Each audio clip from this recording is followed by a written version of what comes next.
সকলে সিয়াম আছে আলহামদুলিল্লাহ, সকলে সিয়াম আছি।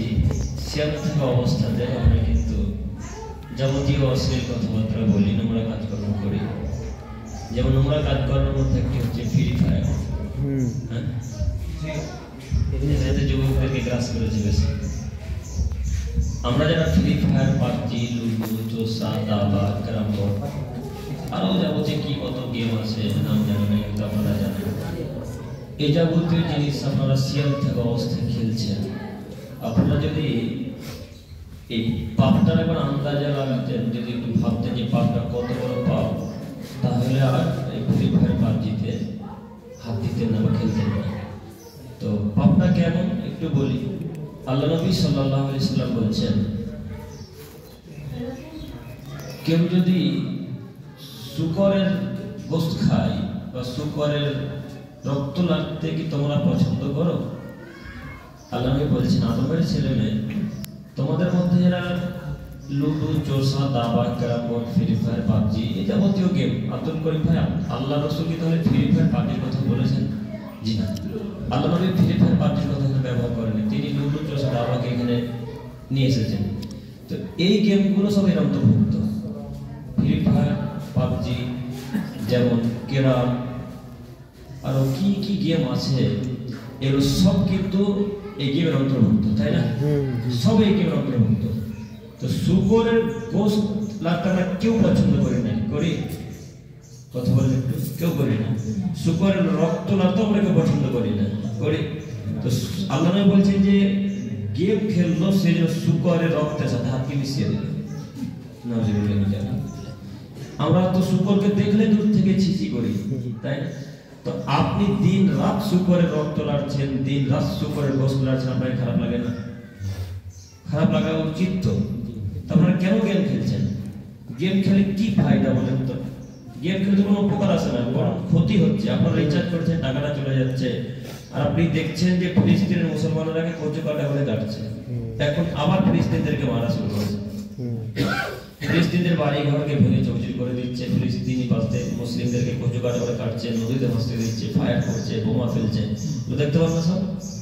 আচ্ছা, আপনি যে ফ্রি ফায়ার, লুডো, চোষা, দাবাগুলো খেলছেন, সব কাদের তৈরি বলেন তো দেখি, কিভাবে বলতে পারবেন?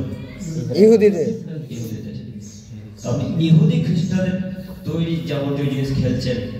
আর এই যে মোবাইল রিচার্জ করছেন, মানে ফ্রি ফায়ার রিচার্জ করতে হয় না? করতে হয় না? ফ্রি ফায়ার রিচার্জ করতে হয়, পাবজিতে রিচার্জ করতে হয়। তো এই যে রিচার্জের টাকা কাদের অ্যাকাউন্টে যাচ্ছে? ওদের, ইহুদিদের। কথা বুঝতে পারছেন না? সব কাদের অ্যাকাউন্টে যাচ্ছে ফ্রি ফায়ার রিচার্জ গুলো? ইহুদিদের। এই রিচার্জের টাকাগুলো শুধু কি আপনি মারছেন একাই?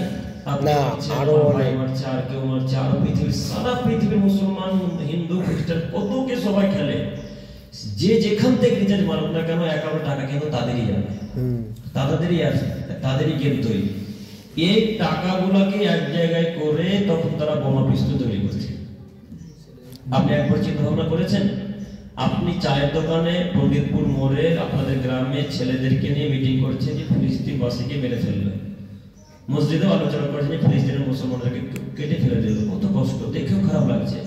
তো আপনি একবারও ভাবলেন না যে যে তলোয়ার, যে চাকু, যে বোমা দিয়ে কাটছে, সে বোমা তৈরি টাকাগুলো আমাদেরই, বুঝতে পারেননি? এরপরে যদি আপনি মনে করেন যে ফিলিস্তিনের মুসলমানরা কেউ মারো, তাহলে কেউ খেলে, কোনো অসুবিধা নেই। কথা বোঝা যাচ্ছে? আমার আপনার টাকা দিয়ে তারা মানুষ হত্যা করে। এই যে নেটওয়ার্ক ব্যবস্থা, ব্যাংকিং ব্যবস্থা, সব কাজে তৈরি বলেন তো, ব্যাংকিং ব্যবস্থা সব ওদের। অল্প সংখ্যক ইহুদি গোটা দুনিয়াকে গ্রাস করে ফেলেছে। অল্প সংখ্যক ইহুদিদের সংখ্যা কম না বেশি? কম। কম, সব থেকে ইহুদিদের সংখ্যা কম। এই দেশে হয়তো 2000, তো অন্য দেশে 5000, কোন দেশে 7000, কোন দেশে 1 লাখ, এইভাবে সব থেকে ইহুদিদের সংখ্যা কম।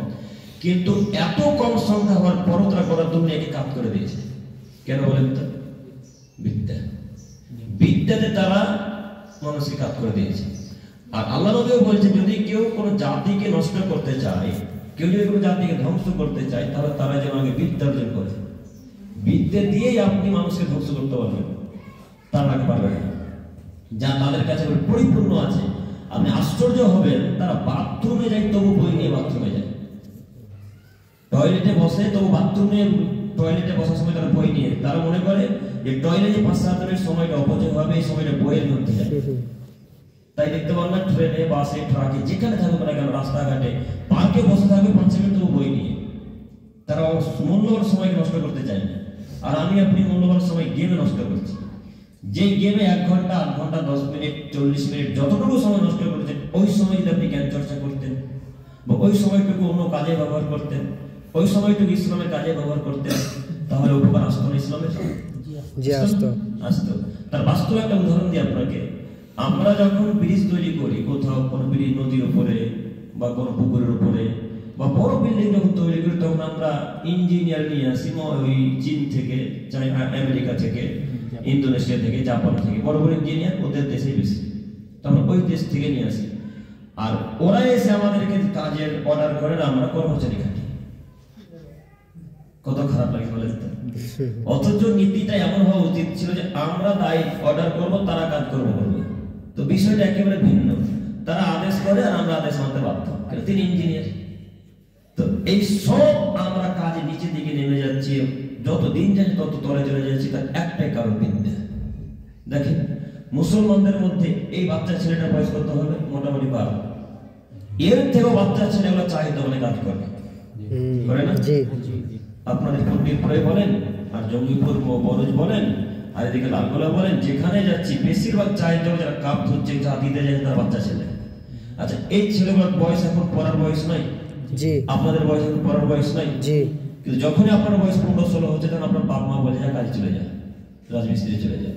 পড়েছিল কে বড় হচ্ছে? একটাই কথা, পড়েছিল কে বড় হয়?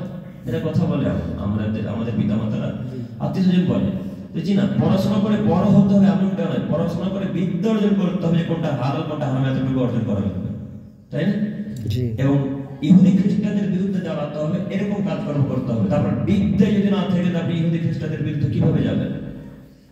আপনি তাকে ঢেল মারতে যাবেন, আপনাকে উপর থেকে আকাশ দিয়ে বোমা ফেলে মেরে দেবেন, তো কে এগিয়ে থাকলো? তারা। আপনি বোম পিস্তল কিভাবে তৈরি করবেন? আপনি পড়তে জানেন না, লিখতে জানেন না, বোম বাঁধার টেকনিক জানেন না, পিস্তল তৈরি করার টেকনিক জানেন না, যা তাদের কাছে একেবারে রগে রগে ঢুকে আছে বিদ্যা। তারা সব কিছু তৈরি করতে পারে। তো সব কিছুতে এগিয়ে যেতে চাইলে বিদ্যা আগে জরুরি। আল্লাহ বলছেন কথাই যে তোমরা যদি আমাকে মানো এবং রাসূলকে বিশ্বাস করে নাও এবং তোমরা যদি ঈমান আনো আর জ্ঞান চর্চা করো, তাহলে আমি তোমাদের মান মর্যাদাকে আল্লাহ উঁচু করে দেবো। জ্ঞান চর্চা করলে মান মর্যাদা উঁচু হবে, কথা আল্লাহ বলছেন। তার জলজান্ত বাস্তব প্রমাণ হচ্ছে ডক্টর জাকির নায়েক। দেখুন তো কত প্রমাণ, সম্মান। কিসের জন্য এত সম্মান তার?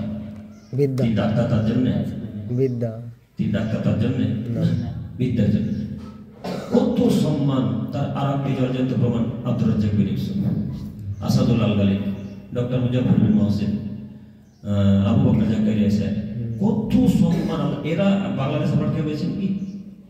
আমি গেছি। এরা যদি কোথাও যায়, এই আলেমগুলা তো জায়গা দিতে পারে না মসজিদে, জায়গা জালসার মতো মসজিদ শুক্রবার প্যান্ডেল করা হয় বাইরে, যাদেরকে বক্তব্য শুনতে দেখবে। তো এই সম্মান কিসের জন্য? নামের জন্য? কিসের জন্য? বিদ্যার জন্য, জ্ঞান চর্চার জন্য। ডক্টর জাকির নায়েকের সম্মান কত বেশি, গোটা পৃথিবীর মানুষ আজকে তাকে চেনে, চেনে না? চেনে। যখন ডাক্তার ছিল তখন চিনত কেউ চিনত না, শুধু মুম্বাইয়ের মহারাষ্ট্রের লোকই চিনত। এখন গোটা পৃথিবীর লোক তাকে চিনে শুধু বিদ্যার কারণে। আল্লাহ এ কথাই কর্মাইদের মধ্যে বলছেন, তোমরা যদি জ্ঞান চর্চা করো, আমাকে বিশ্বাস করো, রাসূলের কথাকে মেনে নাও, তাহলে আমি তোমাদের মান মর্যাদাকে উঁচু করে দেবো। তাই আমি আমার দিন ভাইদের অনুরোধ করে বলতে চাচ্ছি, আসুন আমরা জ্ঞান চর্চা করি। সময় পড়াশোনাকে নষ্ট করবো, গেমে নয়। ইনশাআল্লাহ ইনশাআল্লাহ ইনশাআল্লাহ। আজকের পর থেকে ফ্রি ফায়ার পাবজি ডিলিট হবে না? হ্যাঁ, আগে ডিলিট হয়ে গেছে না? যদি অন্তর এতটুকু ঈমান থাকে আর আপনি যদি মুসলিমদেরকে ভালোবাসেন, তাহলে আজকের পর থেকে গেম খেলবেন না ইনশাআল্লাহ। আমি মনে করি যে আপনার এই ভাইটা যতটুকু আপনার দরদি, ফিলিস্তিনের মুসলমান লোকটাও আপনার তত দরদি। জি, আমার ভাই আমার কাছে যত প্রিয়, ফিলিস্তিনের কোনো এক মুসলমান আমার কাছে তেমনই প্রিয়।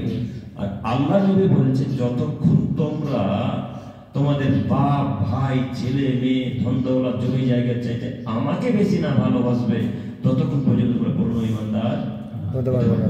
আরেকটা কথা তিনি বলছেন, তুমি তোমার জন্য যা পছন্দ করো, যতক্ষণ পর্যন্ত তোমার ভাইয়ের জন্য ওই জিনিসটা পছন্দ না করো, ততক্ষণ তোমরা মুমিন হতে পারবে না। তো আপনি নিজের সুবিধা দেখছেন, ভাইয়ের সুবিধাটা দেখলেন না, দেখলেন কিভাবে দেখলেন না? আপনি নিজে ভালো থাকতে চাইছেন, কিন্তু ফিলিস্তিনবাসী কেমন থাকছেন এটা আপনার চিন্তাতে আসে না। তাই তো আমরা গেমও খেলি, লুডোও খেলি, চোষাও খেলি, দাবাও খেলি। দাবা বুঝেন কি? দাবা চিনতে পারলেন? জি জি চিনি। দাবা বেশি ওই বড় বড় এলাকায় খেলা হয়, হোটেলে। এই পুতুল ছাপা থাকবে, বড় বড় পুতুল, এইভাবে এই জায়গাটা হবে, এইভাবে এই জায়গাটা এভাবে, দেখেন আপনারা? জি জি জি। দাবা। তো এই যাবতীয় কত গেম পৃথিবীতে সৃষ্টি করেছে ইহুদি খ্রিস্টানরা, তাদের একটাই উদ্দেশ্য যে মুসলমানদের ধ্বংস করতে হবে।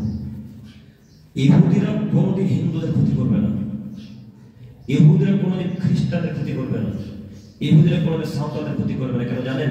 কারণ তারা ভুল পথে চলে। তারা ভালোভাবে জানে যে হিন্দু খ্রিস্টান বন্ধুরা জাহান্নামে যাবে। ইহুদিরা সব থেকে শিক্ষিত এখন, তারা ভালোভাবে জানে যে হিন্দু খ্রিস্টান বন্ধুরা জাহান্নামে যাবে।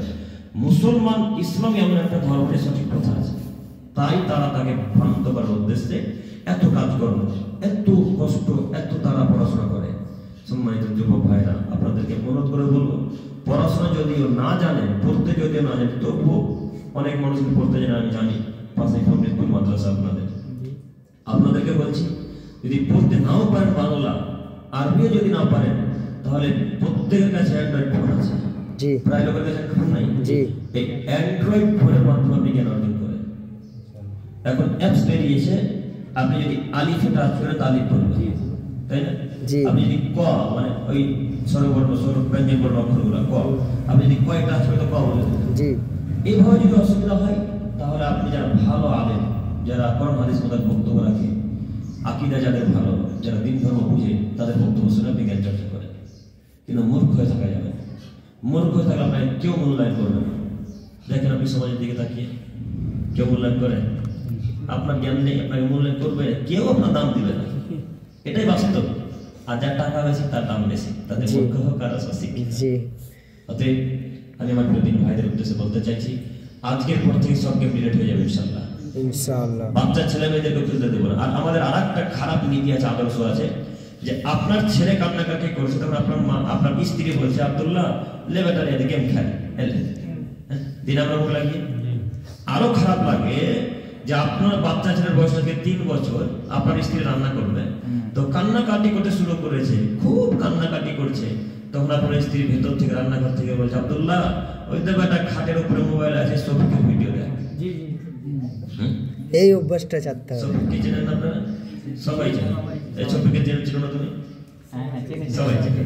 মানে সফিকের ভিডিও দেওয়া ব্যস্ত। সফিকের মতো নির্লজ্জ ছিল একটা ভিডিও যদি দেখে দিয়েছিল, মানে কখনো উপকার করবে না। হ্যাঁ, কখন আল্লাহকে বলছো, কখন আল্লাহকে ডাকবে। আর মায়েদের নীতি এত খারাপ, বাচ্চা ছেলে কাঁদলেই মোবাইল হাতে ধরিয়ে দেয়। এই ভাই, এটা আমার বন্ধু, এর মা হাসপাতালে ভর্তি আছে, দোয়া করবেন আল্লাহ যেন সুস্থতা দান করেন। এনার আম্মাকে 2 দিন আগে দেখতে গেছি, তো সব সিজারের রোগী, পাশে বেডে যারা আছে সব সিজারের রোগী। কেউ 3 দিন হলো, কেউ আজকে হয়েছে, কেউ কালকে হয়েছে, কার 1 সপ্তাহ বয়স, কার 8 দিন বয়স, কার 9 দিন বয়স। ওর পাশে ওর মা মোবাইলে গান দেখছে, ওই বাচ্চা ছেলেটার পাশে। আর আরেকটা তার মাসি হবে কি আল্লাহ জানে, জানি না। ও ওই শর্ট ভিডিওগুলো হয় জি জি, ওই শর্ট ভিডিওগুলো দেখছে, জোরে জোরে গান বাজছে। তো এই গান বাজানোর আওয়াজটা বাচ্চা ছেলের কানে যায় না? জি যাচ্ছে। ওর বাপ পেটে থাকা অবস্থাতে গান দেখেছে, ওর বাপ পেটে থাকা অবস্থাতে আমরা ভিডিও দেখেছে, এই সবগুলো তার ভেতরে এখন প্রবেশ করেছে। এই জন্য বাচ্চা ছেলের বয়সে যখন 7, 8 মাস, 10 মাস, তখন হাতে মোবাইল দিলে চোখ শিখে যাবে। তার বাস্তব প্রমাণ দেখেননি আপনারা? বাচ্চা ছেলেটাতে মোবাইল দেওয়া মাত্রই সে বন্ধ, কান্নাকাটি বন্ধ। এর সবথেকে বড় দোষ কার বলেন তো? মায়ের। কান্নাকাটি করে মরে যাক, তবু মোবাইল হাতে দেবেন না। তার হাতে বিস্কুট দেন, তার হাতে চকলেট দেন, অন্য যাবতীয় পিস্তল কিনে নিয়েছেন, খেলার যাবতীয় জিনিস ধরিয়ে দেন। আবার খেলার যাবতীয় জিনিস মধ্যে পুতুল আনবেন না, পুতুল আনবেন না, পুতুল বাকি থাকলে শিরক হবে, আর ফেরেশতা বাড়িতে প্রবেশ করবেন না। বোঝা যাচ্ছে কথা না? জি। এই বাচ্চা ছেলেদেরকে এখন থেকে যদি মানুষ করতে চান, তাহলে আপনাকে ইসলামের আকীদাতে চলতে হবে, আদর্শ মতো চলতে হবে। যদি আপনি ইসলামের আদেশ মেনে নির্দেশ মোতাবেক চলতে পারেন, তাহলে ইনশাআল্লাহ পরিবর্তন আসবে না, পরিবর্তন আসবে না। যদি বাচ্চা ছেলের বয়স যখন 10 হবে, 9 হবে, 8 হবে, তখন ছেলে বলবে মোবাইল দেওয়া তো আত্মহত্যা করবো, রিচার্জ করে টাকা দেওয়া তো পালিয়ে যাবো। এইদিকে বাস্তব ঘটনা ঘটে বলতে পারি না। ঘটে এরকম? ওটাই 10 বছরের বাচ্চা ছেলে বলছে মোবাইল দেওয়া না হলে পালিয়ে যাবে, বলে কি করবেন? সব পিতা মাতার দোষ। বাপের দোষ যা আছে তার সব থেকে বেশি দোষ মায়ের। মা পৃথিবীর সব থেকে বড় শিক্ষক শিক্ষিকা, জি সব থেকে বড় শিক্ষিকা মা। বড় ইউনিভার্সিটি বলেন, বড় কলেজ বলেন, বড় স্কুল বলেন, বড় মাদ্রাসা বলেন, সব থেকে প্রথম শিক্ষা অর্জন করে কার কাছ থেকে? মায়ের কাছ থেকে। মা যায় যে নীতিতে গড়ে তুলেছিলেন ছেলে সেই নীতিতে গড়ে ইনশাআল্লাহ। অতএব আপনাদেরকে আমি অনুরোধ করে বলবো যে শিক্ষার দিকটা বেশি ফলো করেন এবং এই গেমটা যাবতীয় জিনিসগুলো ডিলিট করে দেন ইনশাআল্লাহ। ইনশাআল্লাহ ডিলিট করতে পারবেন ইনশাআল্লাহ সব? জি আলহামদুলিল্লাহ আচ্ছা ইনশাআল্লাহ গেম পারবো। নাই না? আচ্ছা গেম আর খেলবেন না গেম ইনশাআল্লাহ? ইনশাআল্লাহ। আর অনেক কথা, তার আর একটি কথা হচ্ছে ফিতরা কবে আদায় করবেন? ফিতরা আদায় করবেন 28 রমজান বা 29 রমজান। 29 রমজান আদায় করা সুন্নাত, আর 25, 26, 23 রমজান আদায় করা এগুলো হচ্ছে জায়েজ। জায়েজ আর সুন্নাতের পার্থক্য বুঝতে পারলেন? 25, 26 আদায় করা জায়েজ আর 28, 29 আদায় করা সুন্নাত। তো কোনটা বেশি প্রাধান্য দেবো আমরা? সুন্নাতকে। আমরা জায়েজের দিকে যাবো কেন? যখন কিছু খুঁজে না পাবো পথটা জায়েজের দিকে যাবো, তাই না? জি আগে সুন্নাত পালন করবো। 28 রমজান 29 রমজান আদায় করা সুন্নাত। যদি 30টা রোজা হাতে 29 রমজান আদায় করবেন, 29টা রোজা হলে 28 রমজান আদায় করবেন। মনে থাকবে ইনশাআল্লাহ? ইনশাআল্লাহ। এবং ঈদগাহে মাঠে যাওয়ার আগে ফিতরাকে বন্টন করে দেবেন। আব্দুল করিম ভাই, কেউ তো আসে না আমাদের কাছে ঈদের আগে। এখন কি করবো? এখন যারা সর্দার ক্যাশিয়ার তারা বাড়ি গিয়ে দিয়ে আসবে। আব্দুল করিম, আমি ক্যাশিয়ার দায়িত্বশীল মানুষ, আমার একটু মান সম্মান আছে, কিভাবে চাল ঘাড়ে করে নিয়ে যাবো? তো সর্দার দায়িত্ব নিলেন কেন? কেন দায়িত্ব থাকলে পথ ছেড়ে দেন। চাল যদি কাঁধে করে নিয়ে না দিয়ে আসতে পারলে দায়িত্ব ছেড়ে দেন। যে লোকটা কাঁধে করে দায়িত্ব নিতে পারবে তাকে দায়িত্ব দেন। আপনি ক্যাশিয়ার বা মান সম্মান বেড়ে গেল নাকি? আপনার দায়িত্ব হচ্ছে ফকিরের বাড়িতে ফিতরার চাল পৌঁছে দিয়ে আসা। ফকির আপনার বাড়িতে চাইতে আসবে কেন? জি কথা বোঝা যায়? জি ফকির বাড়িতে আপনি দিয়ে আসবেন, আপনার কর্তব্য, আপনার দায়িত্ব। আপনি দায়িত্বশীল, আপনি সর্দার, আপনি ক্যাশিয়ার। সর্দার বুঝতে পারছেন আপনারা? মোরল নাকি বলেন? মোরল। তো মোরলের দায়িত্ব হলো চাল কাঁধে করে নিয়ে এসে ফকির মিসকিনের বাড়িতে পৌঁছে দেওয়া। এইভাবে পৌঁছে দেবেন। এই 7-8 দিন 10 দিন আগে ফিতরা আদায় করবেন না। যারা মাযহাবী ভাই, যারা হানাফি মানুষ, তারা 15 রমজান থেকে ফিতরা আদায় করছে। কোথায় যে পেলো আল্লাহ জানে। 15 রমজান থেকে ফিতরা আদায় করছে, কিছুই বোঝে না তারা হালাল কোনটা, হারাম কোনটা, শিরক কোনটা, বিদআত কোনটা, সুন্নাত কোনটা, জায়েজ কোনটা, ফরজ কোনটা, কিছুই বোঝে না। তারা মনে করে সবই ইসলাম। তাই তারা মাজারে সিজদা করে, তাই তারা ওই বাড়ি উদ্বোধন করার সময় কোরআন তেলাওয়াত করে, তারা কবরের কাছে গিয়ে কোরআন তেলাওয়াত করে। দেখেন কবরের কাছে কোরআন তেলাওয়াত করে দেখেছেন? দেখতে পাবেন না। এগুলো সব আহলে হাদিস এলাকা না? জি সব আহলে হাদিস এলাকা। আলহামদুলিল্লাহ। যখন মাযহাবী এলাকায় চলে যাবেন তখন দেখতে পাবেন কবরের পাশে ধূপকাঠি জ্বলছে, কবরের পাশে আলু রাখা আছে, কবরের পাশে ওই চাদর রাখা আছে, কবরের পাশে কোরআন তেলাওয়াত হচ্ছে। সব কত কি করে, সব হিন্দুদের নীতি। তাদের মাঝে হিন্দুদের মাঝে কিছু পার্থক্য আছে, সব কিছু কাছাকাছি। হিন্দুরা চাল ডাল নিয়ে গিয়ে ওই কলা আপেল বেদানা নিয়ে গিয়ে ঠাকুরের সামনে এইভাবে করে, মাজারের সামনে বলছে। এরা মাজারের সামনে করে। তো পার্থক্য কোথায়? আচ্ছা কিছু একই ওরা, কিছু পার্থক্য নেই। তাই আমি বলতে চাচ্ছি যে ফিতরা আদায় করবেন কবে বললাম? 29 তারিখ 28 তারিখ ইনশাআল্লাহ। আর আপনি দায়িত্ব নিয়ে বাড়িতে পৌঁছে দিয়ে আসবেন ইনশাআল্লাহ। আপনার শরীর চলেন, যুবক ভাইদেরকে নেবেন, যুবক ভাইদেরকে নিয়ে আপনি দায়িত্ব পালন করবেন ইনশাআল্লাহ। ঈদের পরে ফিতরা আদায় করতে হবে, এটা ভুল। বুখারী মুসলিম তিনি বলছেন আনতুল্লাহ কাওলা খুরুজিনা ইলা সালাত, আমাদেরকে মুহাম্মদ সাল্লাল্লাহু আলাইহি সাল্লাম আদেশ করলেন ঈদগাহে মাঠে যাওয়ার আগে ফিতরা আদায় করতে। তার মানে ঈদগাহে মাঠে যাওয়ার আগে ফিতরা আদায় করে ফকির মিসকিনকে দিয়ে দিতে হবে। ফিতরা পাবে 8 শ্রেণীর লোক। ফিতরা পাবে 8 শ্রেণীর লোক। ফকির, মিসকিন। ফকির আলাদা, মিসকিন আলাদা। ফকির যারা বাড়ি বাড়ি চায়, চেয়ে বেড়ায়, তারা ফকির। আর সংসার যাদের চলে না, চাইতেও পারে না, তারা মিসকিন। বলতেও পারে না, আমি ধরেন আমার সংসার চলে না, আবার বলতে পারে না আপনাকে আব্দুল্লাহ ভাই টাকা দিন 10 টাকা, আমি বলতে পারি বাচ্চাতে, এরা হলো মিসকিন। তো ফকির, মিসকিন আর যারা ফিতরা আদায় করবে, যারা চাল ডাল আদায় করবে, ধরেন এই ভাইটাকে দায়িত্ব দিলেন যে প্রত্যেকটা বাড়িতে আপনি চাল পৌঁছে দিয়ে আসবেন। এই ভাইকে আপনি এখন চাল দিতে পারেন, ইনি হক রাখেন নেওয়ার। বুঝে যাচ্ছে? 4, ইসলামের পথে যারা আকৃষ্ট নয় তাদেরকে আকৃষ্ট করার জন্য দিতে পারেন। মনে করেন আমি ইসলাম থেকে দূরে, আপনি আমাকে এখন 50 কিলো চাল দিয়ে দিলেন, এখন আমি ইসলামের পথে চলে আসতে চাইছি বা ইসলামকে ভালোবাসবো, আর এই লোকটাকে দিবেন। 5, অফির রিকাব, দাস। দাস যেহেতু আমাদের দেশে নেই, দাস মুক্ত করার কাজে আপনি ফেতরার টাকা দিতে পারেন। দাস বুঝতে পারলেন? আরবের দেশে গোলাম ছিল, দাস ছিল, মানুষ কেনা বেচা হতো আগে আরবের দেশে। আমি যদি একে কিনে নিই তো আমি যা বলবো আমার কথা মানতে বাধ্য, আর কিছু বলতে পারবে না। যেমন হযরত বিলাল রাদিয়াল্লাহু তাআলা দাস ছিলেন, অনেক দাসী ছিলেন। তো দাস মুক্তর কাজে আপনি টাকা দিতে পারেন। 6, অল গরিবিনা, এবং ঋণগ্রস্ত ব্যক্তিদেরকে টাকা দেবেন।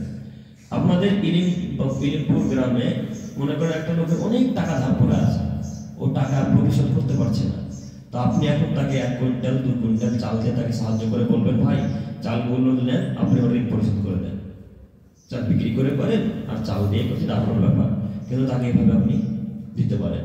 7, কবরিস সাবিল, যারা পথের পথিক, যারা মুসাফির মানুষ তাদেরকে দেবেন। আর ফিসাবিলিল্লাহ, আল্লাহ রাস্তায় যারা কাজ করে বলে তাদেরকে দেবেন। 8 শ্রেণীর মানুষকে ফিতরা দিতে হয়, যাকাত দিতে হয়। অতএব আমি আপনাদের অনুরোধ করে বলতে চাইব যে ফকির মিসকিনের বাড়িতে টাকা, ফকির মিসকিনের বাড়িতে আপনি খাদ্য দিয়ে আসেন।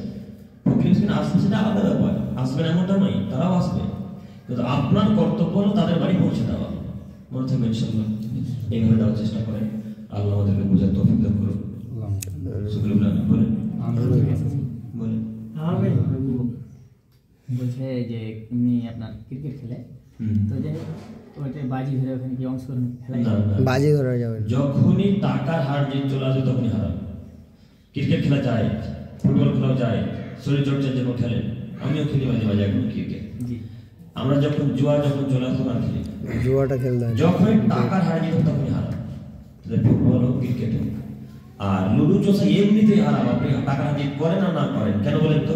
বসে বসে সময় নষ্ট করছেন। কেরামত এমনিতে হারাম, টাকার হার জিত খেলেন, ডিম জেতা জিতি খেলেন আর চকলেট জেতা জিতি খেলেন, এমনি হারাম। কেন? সময় নষ্ট হচ্ছে। বুঝে যাচ্ছে? মানুষের যেগুলো দূরবর্তী মানে ফকির আছে তাদের জন্য কি ব্যবস্থা হবে? ওদের জন্য বাড়ি ঘর কিনে না, হ্যাঁ, ওদের রেখে দেবেন, ওই জন্য তখন দেবেন। কিন্তু ওদেরও উচিত আপনারা নিয়ম চালু করে দেন। এই বছর নিয়ম শুনে না, এই বছর নিয়ম চালু করে দেন যে আমরা ঈদের আগে ফিতরা দিয়ে দেবো, আর পরে পাবেন না। দেখেন সামনে বছর থেকে তারা আগে আসার চেষ্টা করবে। হ্যাঁ ইনশাআল্লাহ, আল্লাহ কবুল করুন। সকলে বলি আমিন। মাদ্রাসায় রাখাত হবে, এটা অনেক মাওলানা শুনেছি, কিন্তু আসাদুল্লাহ গালিব সাহেবের বই লেখা আছে যে হ্যাঁ রুকুল রাকাত হবে না।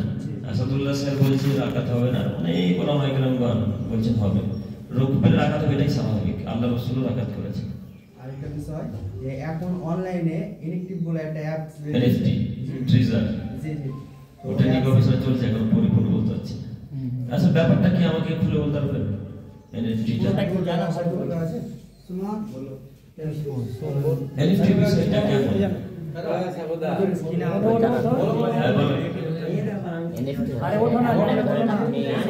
টাকা ইনভেস্ট করলে তো প্রতিদিন আপনাকে কিছু টাকা দিবে ওরা, আপনার 200 টাকা 300 টাকা কিছু টাকা দেবে। আপনার 10,000 থাকবে, ওখান থেকে আপনাকে আবার কিছু টাকা দেবে, টাকা বাড়বে। আপনার ব্যাংকে যেরকম আপনার টাকা রাখলে সুদ বাড়ে ওই রকমই পরিমাণ, কিন্তু এতে আপনার একটা ট্রেড নিতে হয় প্রতিদিন, ট্রেডিং বলে না, একটা করে ট্রেড নিতে হয়, একটাই ট্রেড পাবে।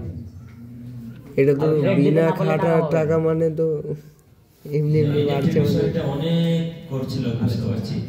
তো এটা নিয়ে আপনাকে কল করা, আমি গবেষণা করার বিষয়, গবেষণা করতে হবে, না জেনে বলা যাবে না, হারাম না। জি। তো আর কারো জিজ্ঞেস থাকলে করেন। আর কিছু? আর একটা ডেট দিতে হবে আপনাকে। হ্যাঁ, মানে আমরা মাঠে করব, একটা কত তারিখ? একটা আলোচনা করব, আমি আপনাকে জানিয়ে দেবো। আচ্ছা আচ্ছা, মানে মসজিদে হবে না, আচ্ছা আচ্ছা, জায়গা আছে মাঠে করব। আচ্ছা হ্যাঁ, আচ্ছা, দিনের বেলায় আলোচনা হবে। দিনেই ভালো, আমরাও চাইছি দিনেই প্রোগ্রাম হোক। তো ঠিক আছে ইনশাআল্লাহ, যেটা আজকের মূল আলোচনা হবে এখন বসে, সেটা হচ্ছে কি আজকের পর থেকে কেউ ভুলবে না ইনশাআল্লাহ, ইনশাআল্লাহ ইনশাআল্লাহ। আল্লাহ তাআলা আমাদেরকে কবুল করে, সবাই বলি আমিন। সবাই সুবহানাকাল্লাহুম্মা ওয়া বিহামদিক আশহাদু আল্লা ইলাহা ইল্লা আনতা আস্তাগফিরুকা ওয়া আতুবু ইলাইক। আসসালামু আলাইকুম।